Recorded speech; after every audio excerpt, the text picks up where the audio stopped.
আবারও বিমানযোগে বিহারে গাঁজা নিয়ে যাওয়ার বিহারি যুবকদের চেষ্টা ভেস্তে দিল এয়ারপোর্ট থানার পুলিশ। গতকাল এমবিপি বিমানবন্দরের সামনে থেকে সন্দেহজনক দুই বিহারি যুবককে আটক করে এয়ারপোর্ট থানার পুলিশ এবং তাদের তল্লাশি চালিয়ে উদ্ধার হয় 20 কেজি গাঁজা।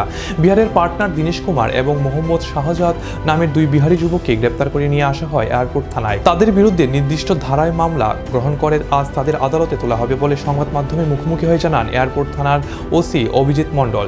জানা যায় তারা এই গাঁজা বিমান যোগে বিহারের পাটনা নিয়ে যাওয়ার সময় গাঁজা সহ গ্রেপ্তার হয় পুলিশের হাতে। তবে এই গাঁজা কোথা থেকে সংগ্রহ করা হয়েছে, কবে থেকে এইভাবে গাঁজা পাচার করছেন সেই বিষয়ে তদন্ত চালাচ্ছেন বলে জানান ওসি। মুখ্যমন্ত্রীর নেশা মুক্ত রাজ্য গড়া আদৌ কি সম্ভব প্রশ্ন হয়েই গেল। মাইকে নেশা মুক্ত রাজ্য গড়ার জোরালো স্লোগান কবে বাস্তব রূপ নেবে তা এখনো বলা যাচ্ছে না।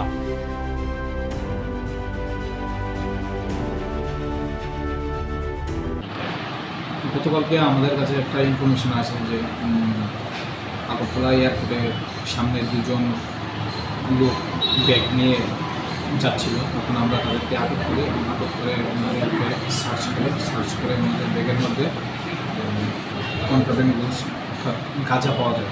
তারপর তাদেরকে আমরা থানাতে নিয়ে আসি। আমরা এসপার বিহার যে প্রভিশন আছে সেই প্রভিশনে আমরা ওদের এগেনস্টে কেস রেজিস্টার করি। গাঁজার পরিমাণ কতটুকু ছিল? Total 21 kilo. কতজন ছিল তারা? দুজন ছিল।